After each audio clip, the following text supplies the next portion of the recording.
What's going on, everybody? American Football Network here today. And today we're bringing you our first college football prediction, and it is going to be Alabama Crimson Tide.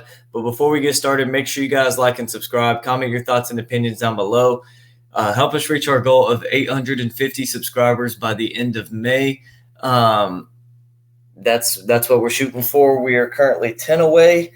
So let's see if we can hit that before the end of May. Make sure you guys check out the description for links to the podcast, the website, and our college football channel with the football expert college football roundup. You can see all that on the ticker at the bottom of the screen. Make sure you subscribe to the football expert as well. I'll put a card for him up there. Now let's go ahead and get started with today's video. So first up for Alabama, they play Middle Tennessee State at home to start the season on September 2nd. I don't think this is a game that we really need to talk that much about. I think Alabama wins, and they win pretty easily here. The one thing I will say to watch in this game is who plays at quarterback. Is it Ty Simpson? Is it Tyler Buchner? Or maybe even Jalen Milroe? Who gets in this game? Who starts? I think you'll see both Buchner and Simpson in this game. The biggest thing will be who starts and who plays the best. But I think that will be something to watch out for, because next week you get Texas at home. Texas, a team that almost beat you last year, 20-19, with Quinn Ewers getting injured in the first or early in the towards the end of the first quarter or very into the second quarter. So that'll be a game to watch. And I think that Texas will beat Alabama this year. They returned 9 starters on offense, including their quarterback, Quinn Ewers, their entire offensive line, and their top 2 receivers from last year.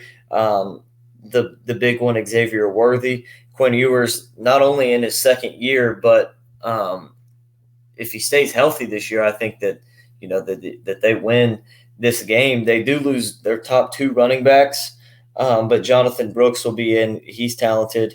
He's a sophomore, and so I think that with the lack of explosive weapons for Alabama, I mean, they have Jermaine Burton, but he hasn't really done much. 40 catches, 677 yards, 7 touchdowns last year. They have Ja'Cory Brooks, and Alabama only returns 4 offensive starters. Those 2 receivers, they return their center and they return their right tackle. So they have a lot of holes to replace here. Obviously, they are still very talented, but I think with all these new parts and only 5 returning starters on defense, I think that week 2 Texas will be the better team, and I think that they will come into Alabama and win that game. So week 3, you go on the road to South Florida. I think this is a game that you win. South Florida in a bad spot as a program right now. They're not a very good team. I think Alabama wins that game. Again, what you want to see in some of these smaller games is both quarterbacks, Simpson and Buchner, I think will play. Maybe not. You may go with Buchner all the way until the fourth quarter, or Simpson in this one, and the other one doesn't really throw the ball a lot to really get anything off them. But I think definitely week 1, if there's any kind of battle that doesn't get figured out in fall and summer, then I think week 1 for sure you will. But again, USF, not really a game we need to talk about. Alabama will roll in that game. Then you get Ole Miss at home. I think you win this game. I think Ole Miss does bring in a powerful offense, but the thing, and Ole Miss is kind of like North Carolina in this way, it doesn't matter how good the offense is. Until their defense improves, I'm not picking them to beat any good team. And I know Ole Miss has a solid defense, and their defense is better than North Carolina's, don't get me wrong. But I think it is still weak enough that a team like Alabama, even if they're struggling offensively, which I don't think they're going to struggle enough to really have this game be in any kind of question here.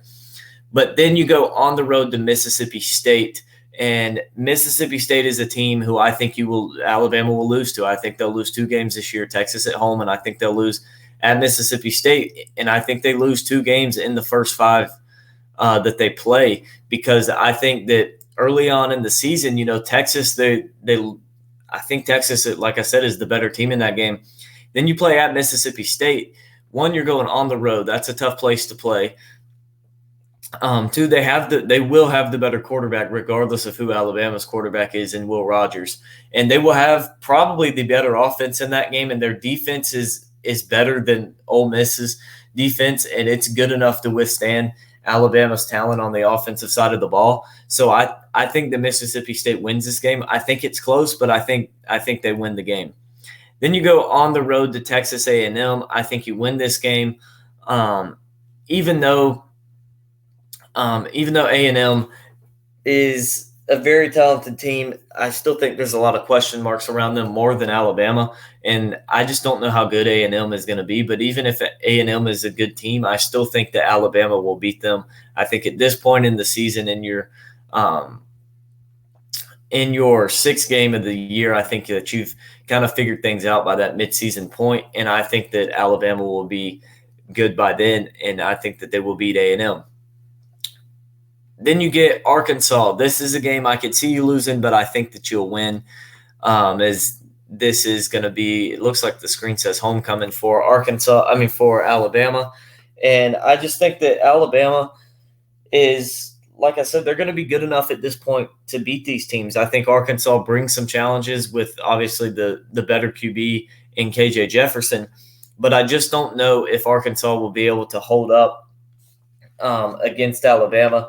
They're going to have a good running attack, Arkansas will, as they return Jefferson, who was a very good runner, but also they returned Rocket Sanders, the running back for them, who ran for 1,400 yards last year.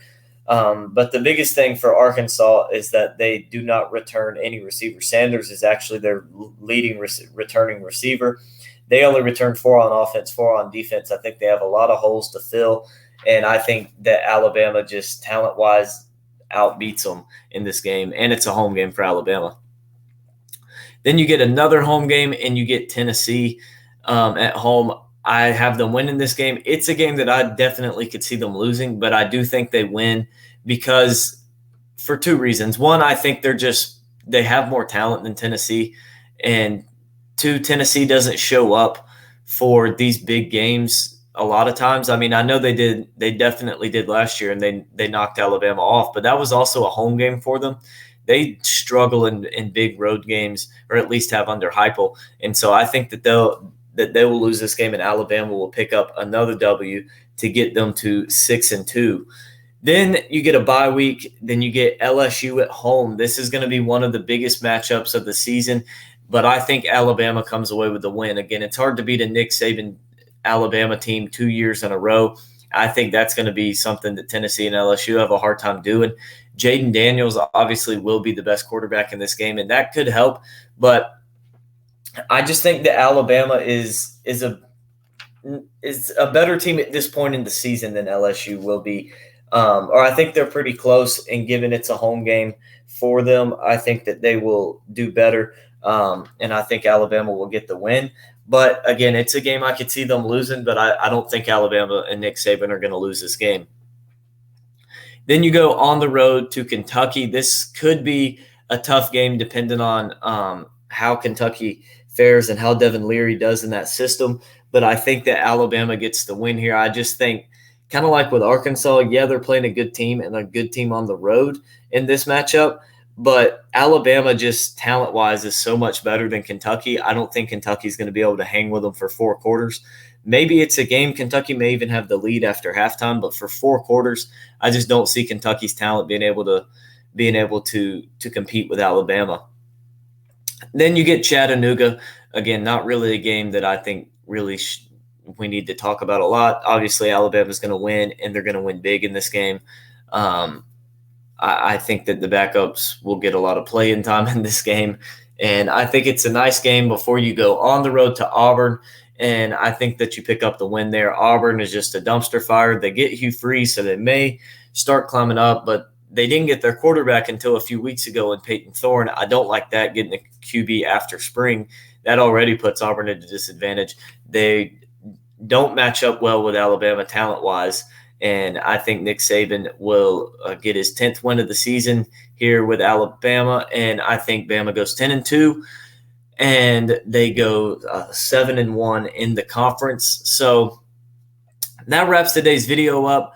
Let me guys know what you thought of the video down in the description. We'll have plenty more of these coming out. We're trying to do about 75 teams. So we're doing all the Power 5 and some Group of 5. So if you have any team suggestions that aren't Power 5, let me know, and I'll let you know if we already had them scheduled for our Group of 5. And if not, we'll be sure to do those. But like and subscribe. Help me hit 850 subs by the end of May. I appreciate you guys watching, and I will see you next